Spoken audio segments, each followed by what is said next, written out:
je suis professionnelle de la petite enfance. Donc, moi, j'ai travaillé 17 ans en crèche, donc d'abord en tant qu'auxiliaire pendant 12 ans à peu près. Et puis après, j'ai passé ma VAE, comme vous l'a dit Victor. Donc, moi, je suis passée par ce parcours-là.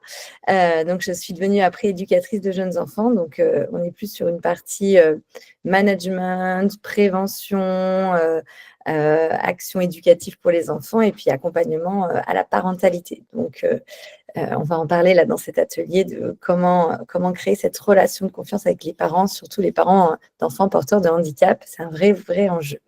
Et il y a quelques années, après moultes expériences, je me suis reconvertie dans l'accompagnement, exclusivement l'accompagnement, et je suis devenue coach parental. Donc, je me suis formée avec Isabelle Filiosa, une formation très riche, avec beaucoup d'apports, des outils pratico-pratiques, mais aussi beaucoup de théorie, parce qu'en fait, j'avais déjà, moi, tout le côté pratique, mais j'avais besoin d'outils théoriques pour accompagner au mieux les familles. Et du coup, je me suis installée à mon compte. Donc, j'ai mon cabinet à Paris, mais j'ai aussi un cabinet à Lyon où je fais des ateliers parents et aussi je reçois des parents en consultation pour tous les problèmes qu'ils peuvent avoir avec leurs enfants. Et également, je suis formée à l'EMDR. Donc, c'est une méthode pour le stress post-traumatique. Mais si vous avez des questions, n'hésitez pas à me parler après l'atelier. Je pourrais vous donner davantage d'informations si vous êtes intéressé. Mais je continue aussi d'accompagner les pros parce que c'est mon cœur de métier et je suis très contente de continuer d'accompagner toute personne qui s'occupe des enfants. Donc, je fais des analyses de pratique dans les crèches et j'accompagne les VAE. Donc, avec Gazouilly, je suis accompagnatrice, donc j'accompagne sur les 3 diplômes. Moi, ma spécialité, je fais de l'écrit, mais ce que j'aime beaucoup, c'est l'oral parce que j'ai plein d'outils sur la gestion du stress, sur comment se positionner à l'oral. D'ailleurs, j'ai animé plein d'ateliers que vous pouvez retrouver en replay sur YouTube. Pour vraiment bien se positionner face au jury. Donc, je pourrais aussi, si à la fin de l'atelier, vous avez des questions sur la VAE, répondre à vos demandes. Alors, maintenant, on va parler du sujet qui vous amène aujourd'hui, c'est le handicap. Donc, comment favoriser l'inclusion des enfants en situation de handicap dans les structures de la petite enfance. En général, on s'aperçoit que les enfants sont porteurs de handicap en structure en les gardant. Donc, il y a ce vrai enjeu quand même d'être formé parce qu'en tant que pro, on n'est pas forcément formé sur le sujet. Moi, la première, je n'ai pas été formée avant d'accompagner des enfants porteurs de handicap. J'ai découvert ça sur le terrain et puis on s'adapte, on essaye de mettre des outils. Donc, ce petit atelier peut déjà faire une première petite formation, même si elle vous donnera des petites clés de manière globale, mais bien sûr, il y aura besoin d'approfondissement suite à toutes les infos que je vais vous donner. Alors, c'est parti. Donc, on va commencer avec pourquoi l'inclusion est-elle essentielle? Alors déjà, pour les enfants, c'est un vrai plus parce que l'enfant, quand il est inclus dans une structure d'accueil ou une MAM ou chez une assistante maternelle, il se sent comme les autres.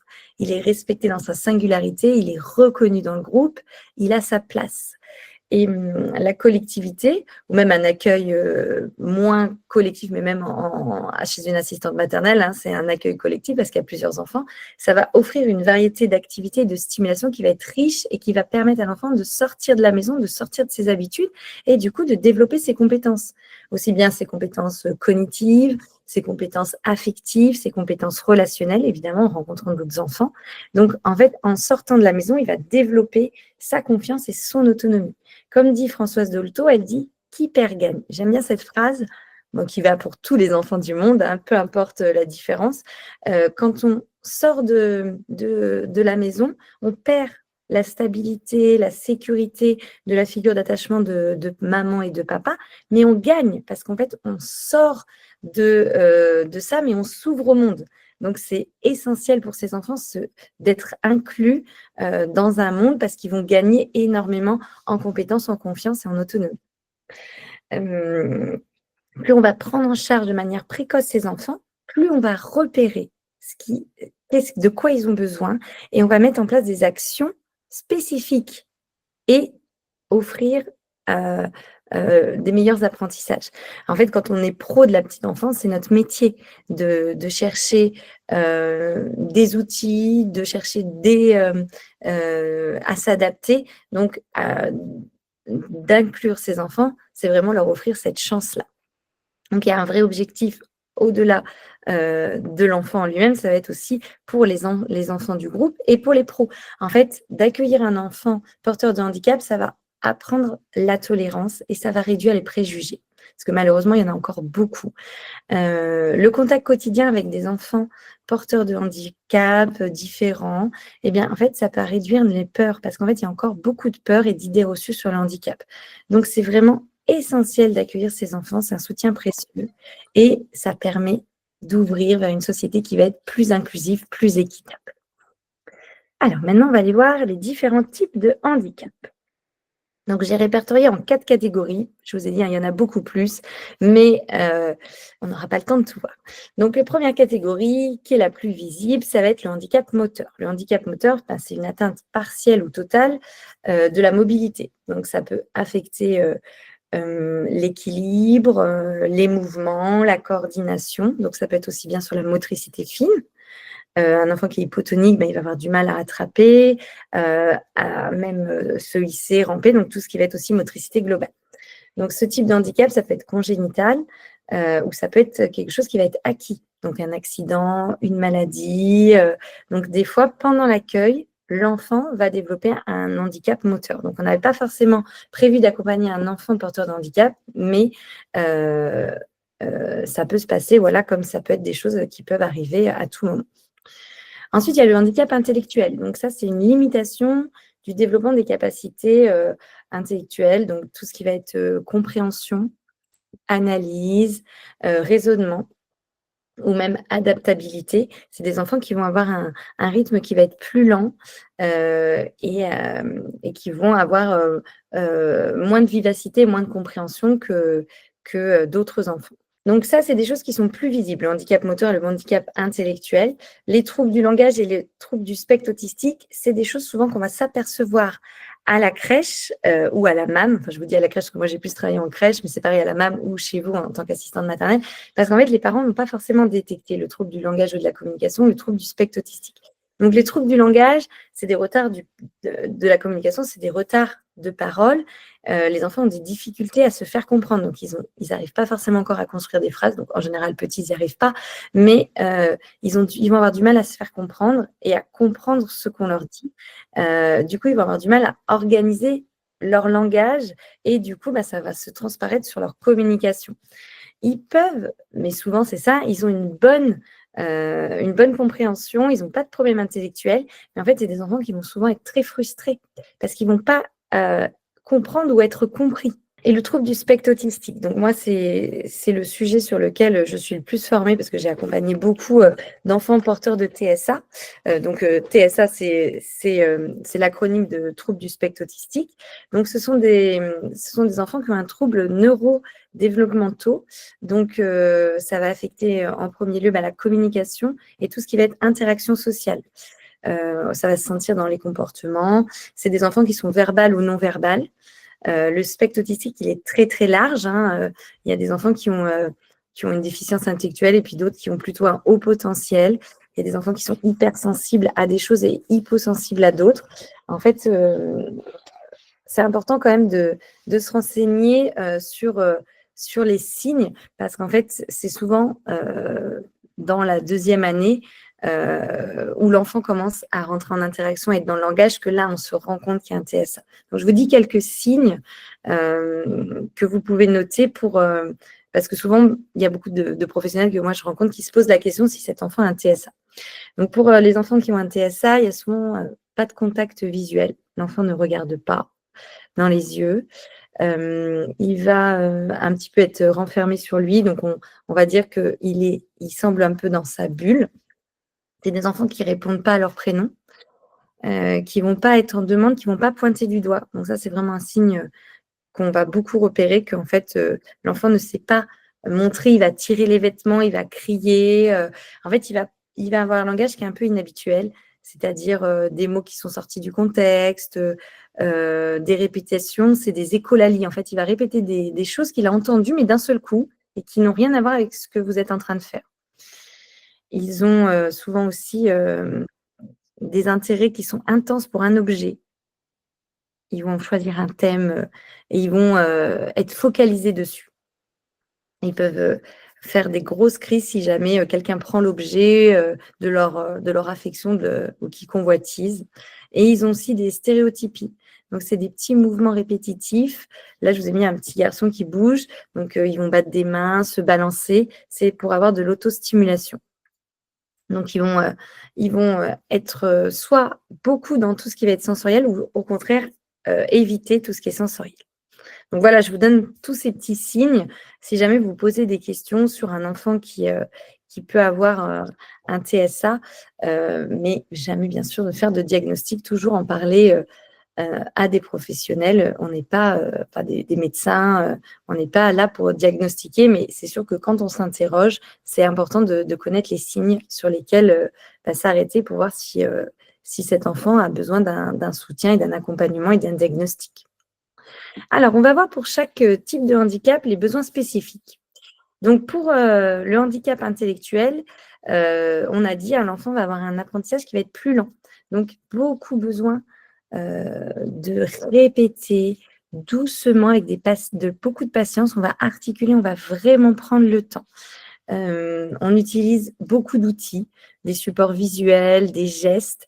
Dans la communication, déjà, de manière générale, quand on va communiquer avec quelqu'un, dans ce qu'on va faire passer, il y a 7% de notre message qui est retenu, qui est verbal.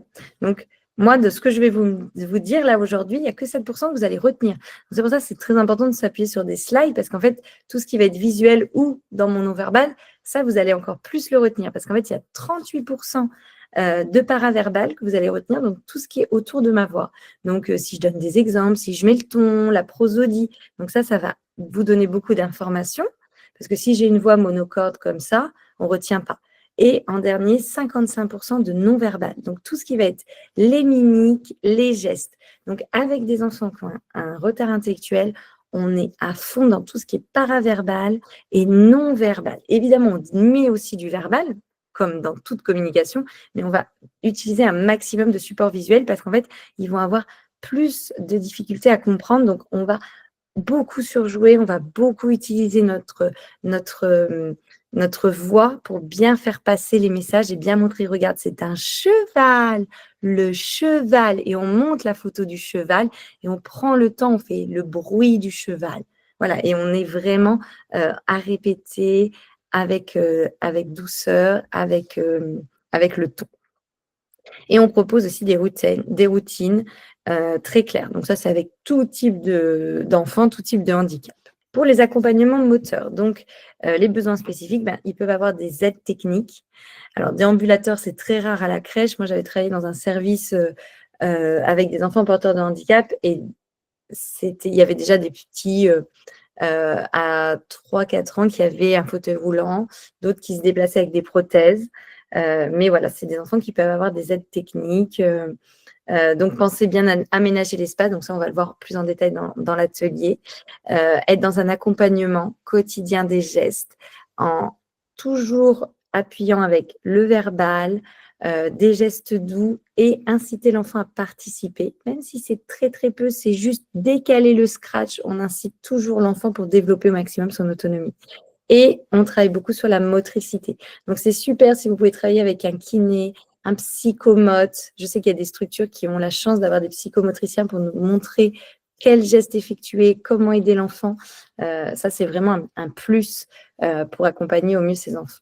Ceux qui ont des troubles du langage et de la communication, donc des outils alternatifs de communication, donc les pictogrammes, donc des petites images, et le macathon. Le macathon, c'est une méthodologie qui va associer mots, signes et images. Et du coup, ça va faciliter la communication et le développement du langage. Je vous invite à aller découvrir sur Internet, de taper Macathon. Il y a plein d'images à télécharger qui sont très simples à refaire, à dessiner. C'est plein de concepts et ça permet à l'enfant de s'exprimer avec des signes, mais aussi de montrer avec des images. Donc, ça va faciliter vraiment la compréhension. On propose à ces enfants un environnement calme pour faciliter la concentration et l'échange, parce que quand on n'arrive pas à communiquer, qu'il y a du bruit et qu'on est noyé dans la foule, en fait, c'est impossible. Enfin, même pour nous, quand on est dans un environnement bruyant, par exemple une boîte de nuit, et ben, même si on n'a pas de problème de langage, on n'y arrive pas parce qu'en fait, la musique est trop forte. Donc, il faut penser à ces enfants quand ils ont des difficultés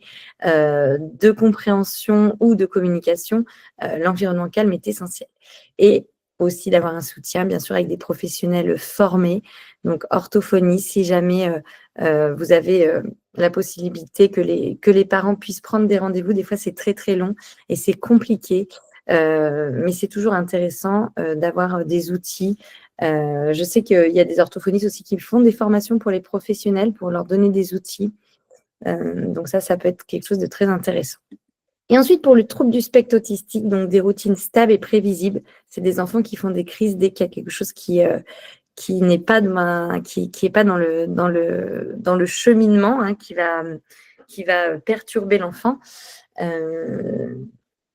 Proposer des repères visuels, beaucoup toujours avec les pictogrammes, des zones calmes pour se réguler et un encadrement renforcé en cas d'angoisse ou de comportement inhabituel. Moi, j'avais pu découvrir la méthode Denver pour accompagner les enfants de TSA. Du coup, c'est une méthode américaine où on va beaucoup répéter les choses, mais sous forme d'action. Donc, en fait, on va observer l'enfant et puis on va lui dire, on va mettre des mots sur ce qu'il est en train de faire. Tu sautes, tu chantes, tu regardes. Et en fait, on va le faire de façon très théâtrale pour attirer l'attention. En fait, l'objectif, c'est d'avoir un regard de l'enfant et qu'à travers ce qu'on dit, ils comprennent le lien entre ce qu'il fait et ce qu'on dit. Et du coup, c'est pour créer de la relation. Donc, on va décrire ce que fait l'enfant de manière très théâtrale. Et on va inviter l'enfant avec des petites phrases très construites, très simples. Par exemple, moi, j'avais un enfant qui voulait toujours un objet, c'était un petit marteau. Et en fait, on le rangeait toujours dans le même placard. Et en fait, il nous tirait les vêtements pour aller dans ce placard parce qu'on savait quand il arrivait qu'il voulait ce petit marteau. Et bien en fait, on lui a appris à pointer. Donc, on serrait sa petite main et on mettait son doigt, on disait « je veux, je veux, je veux ». Et en fait, quand il nous attrapait le pantalon, et bien on montrait comme ça « je veux, je veux ». Ou quand il n'arrivait pas, il venait nous chercher et on disait « aide-moi, aide-moi ». Mais ça, en fait, c'est des outils que j'utilisais aussi pour tous les enfants, tous les types de troubles. Dès qu'un enfant a un trouble, qu'il est dans des angoisses ou sans avoir de trouble particulier, hein, de toujours prendre le temps et de lui dire « aide-moi » ou de lui montrer comment mettre son petit doigt pour expliquer, c'est des choses qui sont vraiment toutes simples mais essentielles. Donc voilà, si jamais vous avez envie d'en savoir plus, n'hésitez pas aussi à faire des recherches sur la méthode Denver, moi que j'ai beaucoup utilisée et que je trouve hyper adaptée aux tout petits. Alors, maintenant, on va parler de la posture à adopter quand on est pro de la petite enfance pour mieux accompagner ce type d'enfant. Donc, la première chose, ça va être l'observation. L'observation, ça va nous permettre de repérer les signaux faibles. Donc, qu'est-ce qui va le mettre en difficulté, s'il se met en retrait, si ce matin il est agité, s'il a un comportement qui n'est pas comme d'habitude, parce qu'en fait, c'est des choses qui vont nous donner l'information que peut-être à un moment donné, il va avoir une crise, il va avoir une difficulté, il va avoir une agressivité. Donc, plus on observe, plus on sait repérer. On va aussi connaître les besoins spécifiques à chaque moment de la journée. Si on a bien observé l'enfant, on va savoir de quoi il a besoin et on va trouver comment s'adapter et comment mettre en place la meilleure routine pour cet enfant. Et on va identifier ce qui va permettre à l'enfant de se sentir bien et au contraire, être en difficulté. Moi, j'avais un petit qui avait beaucoup besoin de contact.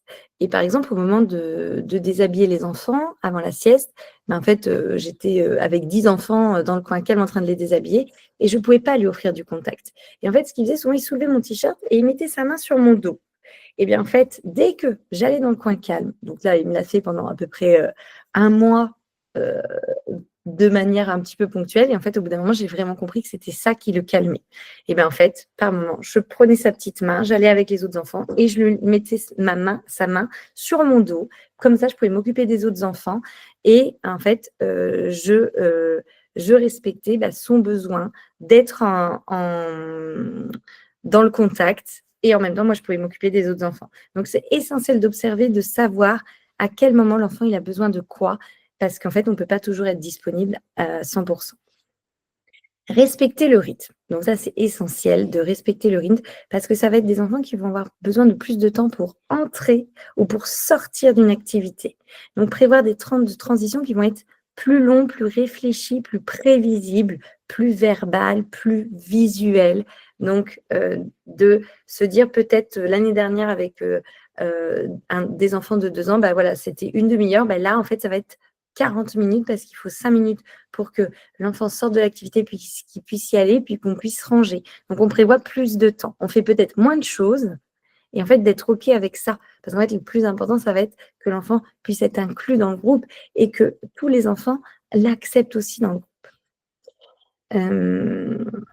Valoriser aussi tous les petits progrès de l'enfant. Si, par exemple, aujourd'hui, vous avez sorti la pâte à modeler et c'est la première fois qu'il a accepté de toucher, mais il va à son rythme, c'est OK, mais on valorise. «Bravo, aujourd'hui, tu as touché la pâte à modeler. J'ai vu que tu as bien regardé ce qu'a fait Léa. Oui, et à un moment même, tu as même approché ta petite main». On respecte le rythme et on le verbalise. On s'adapte.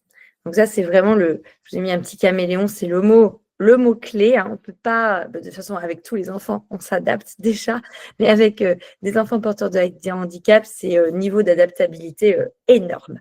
On va simplifier les consignes. On va chercher toujours des outils pour que l'enfant puisse comprendre. On vérifie qu'il a compris.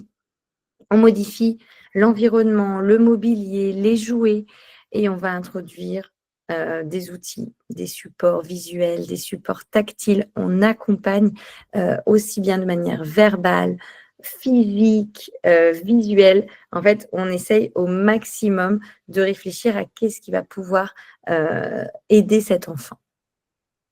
La preuve de patience. Essentielle. La patience, ben, c'est déjà d'accepter que cet enfant, il va apprendre d'une manière un petit peu plus lente, il va prendre plus de temps que les autres enfants. Donc, quand on est OK avec ça, et ben, en fait, ça va être beaucoup plus facile d'être patient. De toute manière, quand on connaît bien le rythme des enfants, bien on a plus de patience parce qu'en fait, on sait qu'ils ne le font pas exprès, qu'il ne faut pas pour nous embêter et du coup, on arrive mieux à s'adapter. Donc, quand on a des enfants et qu'on ne sait pas qu'il y a un type de handicap, mais on le suspecte, on peut déjà se mettre dans cette posture de je vois qu'il y a quelque chose, je ne sais pas ce qui se passe, mais je vais prendre plus le temps parce que ça ne servira à rien de s'agacer, ça ne servira à rien d'attendre, ça ne servira à rien de comparer. Autant s'adapter à où il en est et de quoi il a besoin. Donc, passer d'abord par l'observation. Répéter, reformuler sans se lasser, c'est essentiel. Pour tout apprentissage, on reformule, on prend le temps. Et on essaie de rester calme. Ça, c'est un vrai travail face à la lenteur, face au refus. Il faut se blinder un peu, hein, parce qu'en fait, d'avoir déjà des bébés, des enfants dans l'opposition, des enfants dans l'affirmation, plus un enfant porteur de handicap qui ne veut pas forcément manger, dormir, accepter que c'est OK, que c'est comme ça qu'il apprend, qu'il a besoin de s'opposer. Donc, restez zen. C'est très important d'avoir des outils de gestion du stress et d'avoir des moments pour soi, de balade dans la forêt, de méditation. N'hésitez pas si vous sentez que la patience, vous êtes à 2 doigts de déborder, de regarder d'autres ateliers. J'animais pas un atelier aussi sur le burn-out, la gestion du stress. Donc, c'est important d'avoir des outils pour se ressourcer. Accueillir les émotions. Accueillir les émotions essentielles. On met des mots. On est vraiment dans l'accompagnement. Alors, si l'enfant ne veut pas de contact, parce que ça arrive, hein, comme ça peut être des enfants qui sont hypersensibles ou hyposensibles, on va être là, on va valider ce qui se passe sans minimiser, sans exagérer. C'est toujours comme ça avec toi ou oh là là, tu n'y arrives pas. Non, on est là, on est présent, on met des mots et on propose des outils pour s'apaiser. Donc ça, je vous proposerai après des outils plutôt sensoriels pour apaiser les émotions et pour que l'enfant il puisse décharger. C'est essentiel quand il y a une émotion. Quand l'enfant a une émotion dans le corps, il va avoir une tension, donc c'est au niveau des sensations du corps, une charge, donc l'enfant il est chargé, et il faut décharger, donc il faut proposer des outils de décharge de l'émotion. Et la gestion des crises.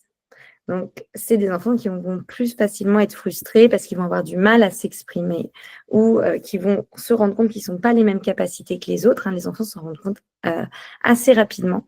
Donc, notre rôle, ça va être de sécuriser l'enfant avant tout, mais de sécuriser aussi les autres enfants. Et toujours d'aller mettre sa petite casquette de détective et d'aller chercher la cause. Pourquoi l'enfant est en crise? Qu'est-ce qui se passe pour lui? Surtout pas de punition. Bon, déjà, pas pour les enfants pas porteurs de handicap, mais pour les enfants porteurs de handicap, c'est encore pire. Ça ne sert absolument à rien. Et on fait un retour au calme qui va être progressif, dans un espace adapté. Donc, si jamais vous êtes dans un mode de garde où vous n'avez pas de collègues, donc l'idéal, c'est bien sûr d'emmener l'enfant dans une autre pièce et de laisser l'autre collègue gérer le groupe. Mais quand on est seul, on va expliquer aux enfants. On va dire, regardez, là, Jules, il est en difficulté. Pendant que moi, je vais aider Jules à gérer sa colère, vous restez bien sur le tapis. On met des mots. Et dès que j'ai fini, je viens vers vous. On en parle, je vous fais un petit câlin. On prévient aussi les enfants. Vous savez, Jules, parfois, il fait des crises et il a vraiment besoin que je sois toute seule avec lui. Donc, quand vous êtes seul, vous n'hésitez pas, vous décalez un petit peu le groupe d'enfants, vous mettez les plus petits dans un parc, si vous avez un parc ou une petite barrière sur le tapis, et vous mettez l'enfant à l'écart du groupe pour pas qu'il se fasse mal, mais aussi pour pas qu'il fasse mal aux autres. Mais vous êtes toujours entre le groupe et l'enfant. Comme ça, vous avez un regard pour les enfants, mais vous êtes disponible aussi pour l'enfant qui est en crise. Et on va lui proposer un espace apaisant. Toujours d'avoir un peu sur soi des petits outils, balles anti-stress, balles molles, où l'enfant va pouvoir les toucher, des petites bouteilles sensorielles. Et on dit des phrases courtes. On ne part pas dans une grande explication. On va lui dire, respire, je suis là, assis-toi, on est là, on respire. Juste des petits mots comme ça, doux, pour accompagner l'enfant. Plus on connaît l'enfant, plus on va pouvoir anticiper. Donc, c'est essentiel quand on voit que c'est un enfant qui va faire des crises, des tempêtes émotionnelles, de repérer les déclencheurs, d'adapter votre organisation. Quand vous savez que fin de matinée, c'est là où il y a plein de crises, et bien en fait, vous anticipez, on range d'abord les jeux, on baisse la lumière, on sort des petites choses sensorielles, vous êtes plus disponible, vous n'êtes pas à bouger dans tous les sens, peut-être de changer, de faire l'échange plus tôt ou de coucher l'enfant et de faire l'échange après, enfin, de créer un rituel qui va être adapté à l'accueil de cet enfant. Donc, on va parler maintenant d'outils pratico-pratiques. Pour favoriser l'inclusion, c'est déjà réfléchir à l'aménagement de l'espace. De faire des zones calmes. Donc, un coin vraiment tamisé avec des lumières calmes, où vous pouvez proposer à l'enfant de se mettre dans cet espace, parce que des fois, par exemple, c'est des enfants, je pense aux enfants TSA, ils ont besoin d'avoir un petit coin à eux. Donc, si vous avez aménagé un espace avec un petit coin sensoriel, et bien, proposez plus facilement à cet enfant de se mettre ici quand il veut jouer.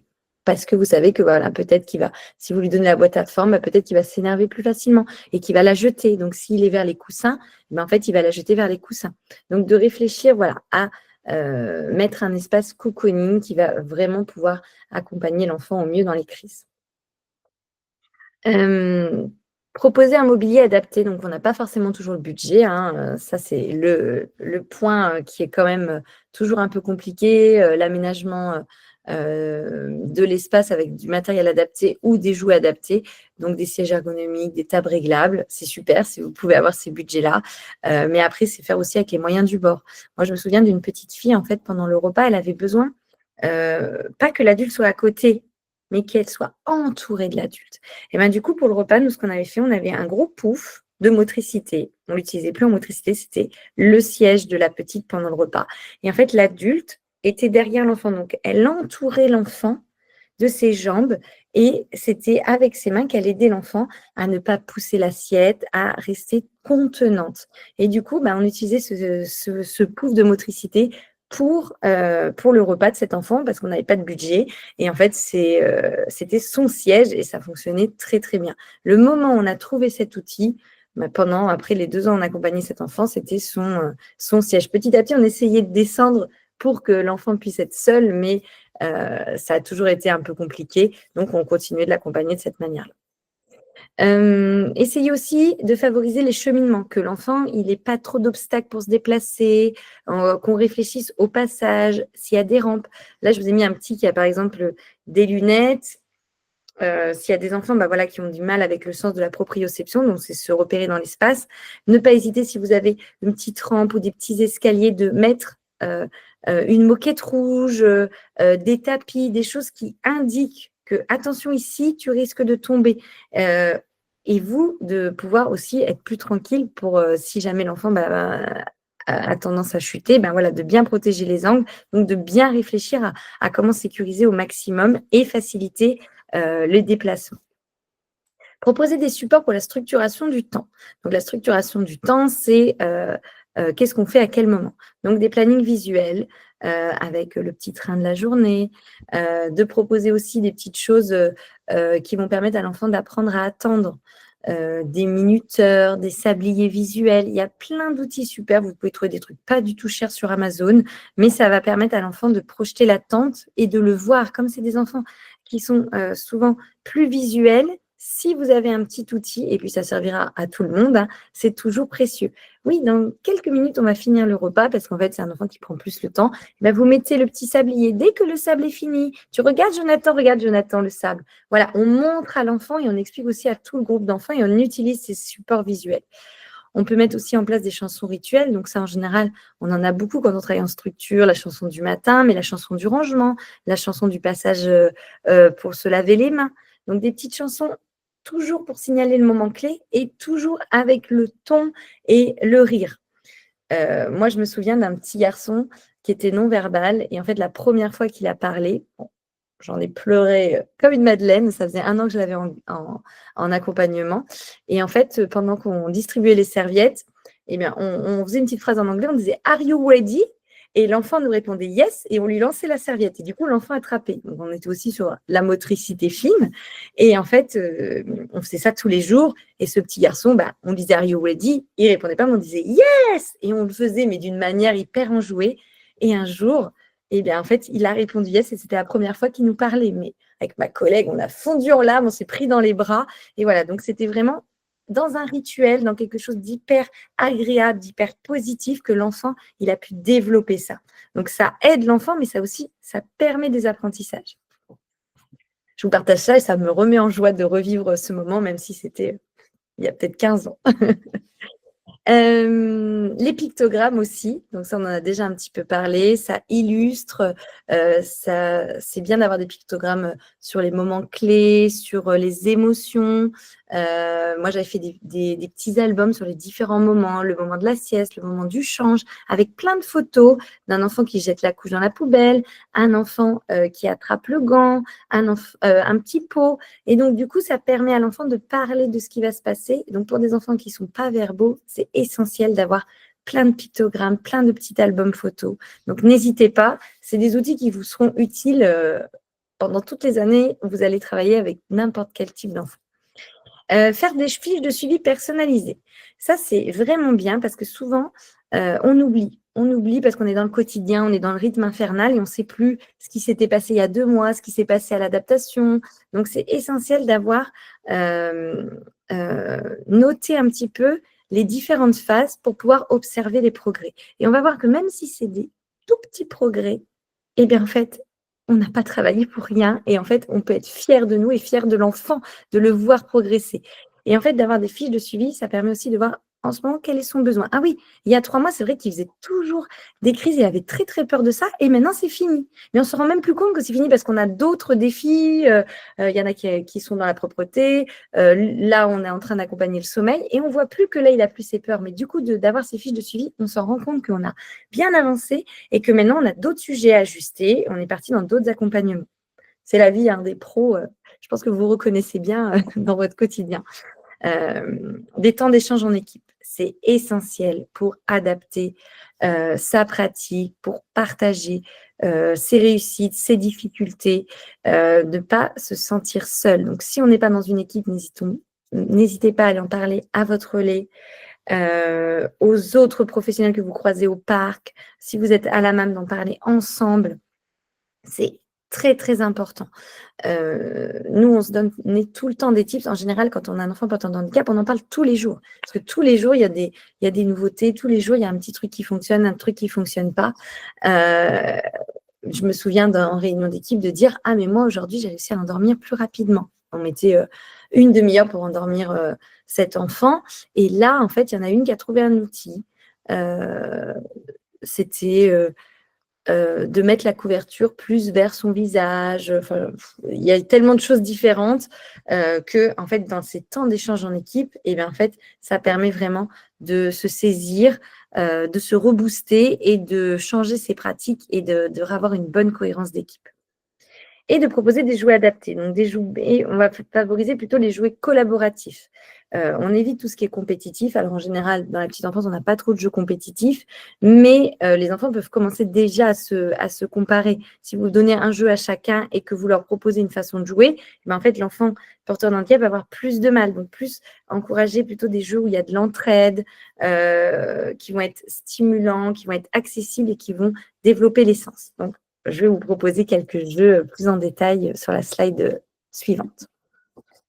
Alors, pour moi, c'est vraiment essentiel d'avoir des jeux lambda, mais des jeux aussi qui vont être adaptés pour faciliter l'inclusion, mais aussi faciliter le partage. Donc, tout ce qui va être jeu coopératif, jeu symbolique, ça va favoriser les interactions sociales, même chez les enfants qui sont non-verbaux. De faire des bulles, de faire une ronde, il n'y a pas besoin de parler. C'est juste d'être ensemble et d'observer, de rire ensemble. Donc, ça va favoriser l'entraide, le sentiment d'appartenance, ça va éviter le moment d'exclusion et on n'est pas sur la performance. Donc, tous les petits jeux où on est tous ensemble, c'est hyper important. Donc, des grands livres, des grandes cartes, des jeux de tri où on propose tous les jeux en même temps, des jeux où on va toucher, on va découvrir. Donc là, je vous ai mis une petite liste, bulles de savon, peinture collective. C'est hyper important pour être dans quelque chose de très inclusif. Tout ce qui est jeux de manipulation. Donc, des jeux de manipulation, ça va être des jeux donc, comme vous avez des Capla, des Lego, tout ce qui va être jeu avec des aimants, c'est plus facile pour les enfants qui ont des difficultés dans la motricité. N'hésitez pas à aller racheter des jeux de manipulation en brocante avec des grosses pièces, des grandes tailles, des trous qui sont agrandis, des poignées, des jeux qui sont considérés pour les plus petits, mais vous pouvez les donner à des enfants plus grands porteurs de handicap parce qu'en fait, ce sera plus facile pour eux pour les manipuler. Donc, ça va développer leur agilité, leur coordination œil-main, leur concentration. Donc, les jeux de manipulation, c'est vraiment des jeux essentiels. Et tout ce qui est jeux sensoriels, évidemment, des boîtes tactiles, des bacs à manipuler, des instruments de musique, un petit hamac sensoriel. En fait, tout ce qui est jeu sensoriel, ça va permettre aux enfants d'apaiser, de s'apaiser, parce qu'en fait, souvent, c'est des enfants qui peuvent être très sensibles, anxieux, donc ça va les aider à se reconcentrer et à s'apaiser. Là, on a parlé de la gestion des émotions et des crises. C'est essentiel d'avoir un petit peu sa boîte à outils sensorielle et pas de la sortir une fois ponctuellement ou 2 fois dans la semaine. C'est toujours d'avoir des petits outils sensoriels sous la main. Alors maintenant, on va parler des inquiétudes. Donc, les inquiétudes d'accompagner des enfants porteurs de handicap. C'est un peu le tabou parce que quand on est pro de la petite enfance, on inclut tous les enfants, on ne fait pas de différence, mais c'est légitime d'avoir des inquiétudes, c'est légitime de se poser des questions, c'est légitime de douter de soi. Donc, c'est vraiment important d'oser le dire. Donc, c'est pour ça que j'ai voulu mettre cette slide parce que je trouve que c'est essentiel et que c'est OK, c'est pas tabou de s'inquiéter parce qu'en fait, l'inquiétude, c'est souvent par rapport à l'inconnu. En fait, la peur, ce qui déclenche la peur, c'est le danger et c'est l'inconnu. Donc, quand on n'a jamais accompagné un enfant porteur de handicap, en fait, c'est normal qu'il y ait un petit peu ce sentiment de peur. Mais une fois qu'on a fait l'accompagnement, qu'on dépasse ça, on se rend compte qu'on a complètement les capacités et en fait, que ça devient même un sens, que en fait, tous les matins, on se lève et on se dit, je veux accompagner cet enfant au mieux. Donc, ce qui peut nous inquiéter, c'est le manque de connaissances ou de formation. On n'est pas formé. On n'est pas formé forcément sur le sujet. On a quelques petites connaissances, mais on peut craindre de ne pas connaître les signaux d'alerte ou de mal réagir. Souvent, on va réagir instinctivement et en fait, si on est une pro bienveillante, investie, et j'imagine que vous l'êtes parce que vous ne serez pas là sur votre temps de pause si vous ne l'étiez pas, écoutez votre instinct. Vous allez réagir, vous allez savoir avancer et trouver des outils pour cet enfant. On a peur aussi d'une surcharge de travail et d'un manque de temps. C'est réel parce qu'en fait, ça demande un vrai soutien individuel, et des fois, on peut avoir l'impression, heu, en fait qu'on va devoir, consacrer toute sa journée à cet enfant et qu'on n'aura pas d'aide supplémentaire. Donc ça peut être épuisant et ça peut être effrayant. Quand un enfant il est diagnostiqué, il a un diagnostic, on peut demander des aides. Nous, dans ma structure, quand on avait un enfant qui était diagnostiqué, on pouvait avoir des intérimaires ou une personne qui venait ponctuellement. Et si jamais on n'avait pas de personne, en fait, ce qu'on faisait, c'est qu'on faisait moins d'activités. En fait, on allait prioriser plus peut-être des temps de jeu libre, des temps de jeux coopératifs, mais pas forcément d'activités dirigées qui allaient demander une préparation en amont et du rangement pour éviter de se surcharger au travail. On a peur de mal faire. On a peur que si on fait les mauvais gestes, ou on dit les mauvaises paroles, et ben, qu'on peut aggraver la situation. On a peur de ne pas avoir les outils PEDA. Donc, n'hésitez pas, ça, si vraiment vous avez cette peur, d'aller sur des forums, d'aller vous renseigner et de voir un petit peu tout ce qui existe, parce qu'il existe plein de choses. Et en fait, si on a une bonne attention, pour moi, on ne peut pas mal faire. On peut se tromper, c'est OK, c'est humain de se tromper, mais en fait, vous allez réajuster, vous n'allez pas rester dans des outils ou des pictogrammes qui ne fonctionnent pas. Si vous voyez que l'enfant ne s'intéresse pas aux pictogrammes que vous avez téléchargés, en fait, vous essayez une semaine et après, vous passez à autre chose. Mais c'est possible que l'enfant y revienne. Moi, ça arrivait que des enfants qui étaient non-verbaux, je racontais des histoires et en fait, les enfants ne s'intéressaient pas, ils ne venaient pas dans le coin calme, donc je laissais le petit qui n'écoutait pas. Et en fait, un jour, eh bien, je sors le livre et j'allais commencer à le raconter et là, il a raconté une réplique du livre. Donc je me disais: «Il n'est pas dans le groupe». J'avais l'impression qu'il ne s'intéressait pas, mais non, il était là. Donc en fait, je faisais pas mal de le sortir du groupe. C'est parce que lui, il avait besoin de bouger, mais en même temps, il écoutait et il apprenait. Parce qu'en fait, on a l'impression des fois qu'on peut le négliger si on ne le met pas dans le groupe, si on ne l'assoit pas avec les autres. Mais non, en fait, c'est ça qu'il a besoin, mais ça ne veut pas dire qu'il apprend pas. Manque de ressources matérielles. Évidemment, c'est un vrai budget d'avoir du matériel, des jouets adaptés, des balles sensorielles, enfin tout. C'est très bien si on peut fabriquer son matériel. C'est pour ça que je vous dis, n'hésitez pas à aller à des brocantes parce que des fois, on trouve des pépites qu'on peut utiliser. Mais ça peut être compliqué voilà, de ne pas avoir le matériel, mais je suis sûre que vous allez trouver des ressources. La coordination est parfois floue avec les services extérieurs ou les parents. On a peur, on ne sait pas comment en parler aux parents. Si on n'a pas fait l'alliance, on ne sait pas comment coopérer. Donc, la relation peut être parfois complexe. Donc, ça, on va en parler. Je vous ai préparé les slides. Et on peut s'inquiéter aussi pour la dynamique du groupe.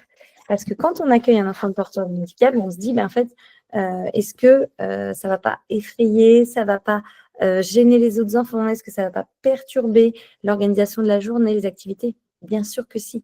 Mais de toute façon, dès qu'on accueille un nouveau petit bébé, ça perturbe.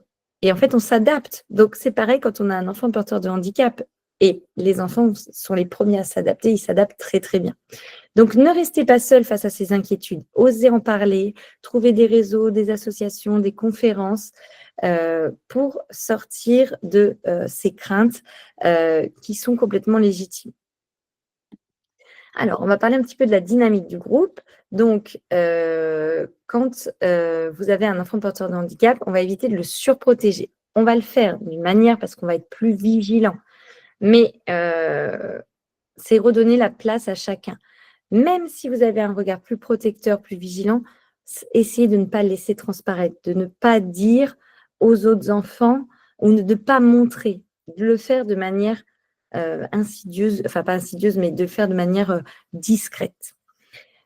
Encourager les enfants à faire avec, pas à la place. On fait ensemble. Qui met ça? Tu lui montres? Allez, comment? Toi, tu donnes un plot vert à Joachim, voilà. Tu essayes Joachim? Oui, ensemble on fait, voilà. Mais c'est pas, ils prennent la main de Joachim, vous le faites pas. Vous montrez, vous dites, tu lui montres. En fait, si vous modélisez, vous donnez les qualités, vous nommez les qualités, vous nommez les compétences, les enfants vont vous suivre. Ils vont faire comme vous.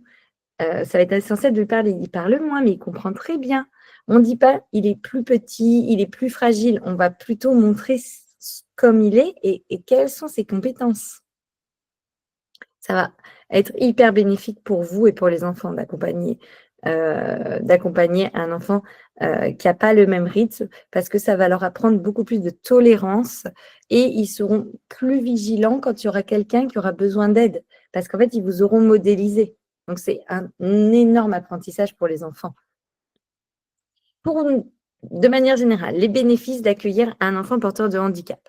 Déjà, pour moi, c'est une rencontre qui est incroyable d'avoir ce type d'enfant parce que ça nous marque et ça nous bouscule. Mais ça nous bouscule dans le bon sens du terme parce que ça nous ouvre sur la diversité.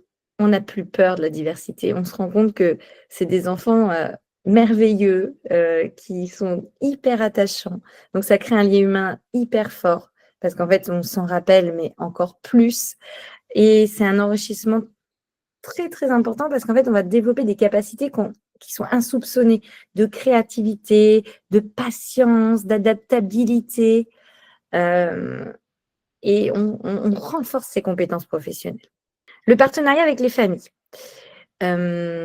essentiel, parce que pour faire équipe, c'est essentiel d'avoir un bon partenariat, de créer cette relation de confiance. Donc, d'être à l'écoute, sans minimiser, sans dramatiser, et ne pas être dans la surprotection. On a tendance, quand on est pro de la petite enfance, d'être un peu sauveur, de donner des outils, d'accompagner. Essayez de rester sur le même pied d'égalité, d'être dans ce rapport de « je vous écoute, je vous accompagne, mais moi aussi, je vais vous parler de mes difficultés pour qu'on puisse ensemble trouver comment avancer au mieux ». Pour construire un projet d'accueil individualisé, quelque chose qui va être rassurant, structurant, aussi bien sur tout ce qui va être protocole médical, j'en ai pas parlé, mais il y a souvent des traitements médicaux qui peuvent être donnés à des enfants porteurs de handicap, mais voilà, de voir comment on donne, comment on se positionne avec ces enfants. Donc, c'est bien d'avoir un projet avec qu'est-ce qu'on fait, dans quel cas, qu'est-ce que vous faites vous à la maison, qu'est-ce que je fais à la maison. Donc, on co-construit avec les familles. On travaille en réseau. Donc, c'est essentiel de mobiliser les ressources pour mieux comprendre et pour avoir des réponses plus précises. Donc, rapprochez-vous de n'importe quel réseau. Moi, par exemple, pour la méthode Denver, c'est moi qui suis allée dans les locaux, rencontrer la psychomotricienne, rencontrer la psychologue. En fait, j'ai fait vraiment des démarches pour avoir des outils. Parce qu'en fait, dans ma structure, il n'y avait pas les budgets, il n'y avait pas la possibilité. Mais moi, je me suis formée en dehors parce que j'avais besoin d'outillage. Organiser des temps d'échange réguliers. Donc, des petits bilans informels, on peut faire lors d'une relève. Là, on a vu que l'enfant a développé une nouvelle capacité motrice. Ben, on en parle et on voit un petit peu ce qui se passe à la maison. Et puis, on peut faire aussi des échanges plus planifiés pour garder un dialogue ouvert et surtout transparent. On n'est pas là pour surprotéger les parents. On est là vraiment pour qu'ils sachent ce qui se passe concrètement pour l'enfant, où il en est, même s'il y a des régressions, c'est OK. C'est comme ça l'apprentissage. Et on valorise les compétences de chacun. On montre, oh là là, mais qu'est-ce que vous êtes patient, mais vous avez une énergie folle, je suis admirative. On valorise et on montre qu'on a vu les forces des parents et on fait équipe avec eux. On est là vraiment pour se soutenir les uns les autres. Surtout, vraiment, l'essentiel, c'est ne pas rester seul. Et là, je vous ai mis 3 petits cas avec comment on se met en adaptation individuelle et comment on s'adapte au groupe. Donc, c'est un petit peu un récapitulatif de tout ce qu'on a dit pendant l'atelier. Donc là, j'ai parlé de Louise, 3 ans, qui marche avec un déambulateur, donc elle tombe. Donc, pour l'accompagnement individuel, eh bien, on va proposer des tapis antidérapants, des jeux dégagés, on fait toujours attention qu'elle puisse se déplacer, des meubles à hauteur, un coin accessible et une aide discrète. On n'est pas à « attention, Louise se déplace ». Non, on l'inclut, on y va tranquillement. On donne une petite main sans montrer à tout le monde que Louise, elle a encore besoin d'une petite main. On le fait doucement. Et on s'adapte au groupe, on encourage, on montre les progrès de Louise. On propose des jeux à la vitesse où la vitesse n'est pas importante, plus des jeux de collaboration. Et on montre que chacun participe à sa façon. Louise, elle apporte les fruits, Maxime, il met la table. Voilà, on montre qu'elle est présente dans le groupe et qu'elle fait, ce qu'elle est capable de faire. Enfin, avec une déficience intellectuelle. Donc, Samy, 2 ans, comprend bien, mais ne parle pas encore. Il a du mal avec les consignes complexes. Donc, en individuel, on va dire des phrases courtes. On va dehors, on met ça là. Et on pense bien au non-verbal et au paraverbal. On ne va pas partir sur des grandes phrases. Mais tu sais bien, Samy, que les doudous se rangent là-bas. Enfin, Samy, ton doudou traîne. Non, c'est Samy, doudou, panière. Voilà, doudou panière. Elle est où la panière? La panière. Voilà, et on répète comme ça, et on fait un ton un peu chantant. On utilise des gestes associés à la parole, je vous ai montré en même temps, et on prend des temps d'activité plus courts avec une répétition fréquente. C'est OK que ce soit des enfants qui aient moins d'attention. On implique Sam dans des routines, on encourage les enfants à lui montrer, donc ça je vous l'ai déjà dit, hein, on montre et on fait ensemble, et on crée une ambiance valorisante. On valorise, on encourage, on félicite. Et enfin, avec un TSA, donc là, je vous ai pris Noah, qui ne parle pas, qui évite le regard, qui crie parfois sans raison et qui ne supporte pas le changement. Donc là, qui fait des accumulations et qui met à la suite. Ils font beaucoup ça, les enfants porteurs de TSA. Donc, on utilise des pictogrammes, on met en place un petit coin sensoriel, on respecte ses temps de retrait. Et on propose des rituels très stables. On explique ce qui va se passer. Un enfant qui est pris dans son jeu, en plus, ils sont vraiment centrés sur leur jeu. Ils ont besoin de beaucoup plus de temps pour sortir du jeu. Donc, de bien commencer en amont à montrer qu'on doit ranger les petites voitures, ranger la balle, ranger le petit train pour que l'enfant il puisse vraiment le faire avec nous. On explique aux autres enfants, Noah parle avec ses mains, il aime être tranquille et on propose des jeux en parallèle. Moi, j'avais un petit garçon, dès qu'on sortait le train, donc on avait des petits rails en bois, je pense que vous avez un peu les mêmes choses, et bien en fait, il se jetait sur les rails et en fait, il supportait pas que les autres prennent les rails parce qu'il avait l'impression qu'il n'en aurait pas assez. Donc moi, ce que je faisais, c'était toujours, je sortais les jeux et je prenais 5-6 rails pour lui, je lui prenais la main, je dis, je vais faire ton petit parcours. Et sur le côté, je lui faisais son petit parcours en rond, parce que c'était comme ça qu'il jouait. Et je disais aux autres enfants, ça c'est le parcours d'Ismaël. Et on lui laisse son petit parcours. Vous avez tout le reste. Et moi, je me mettais entre l'enfant et le groupe. Et c'était OK que lui, il ait son jeu que à lui, parce qu'en fait, il ne pouvait pas jouer avec les autres. Donc, il joue en parallèle.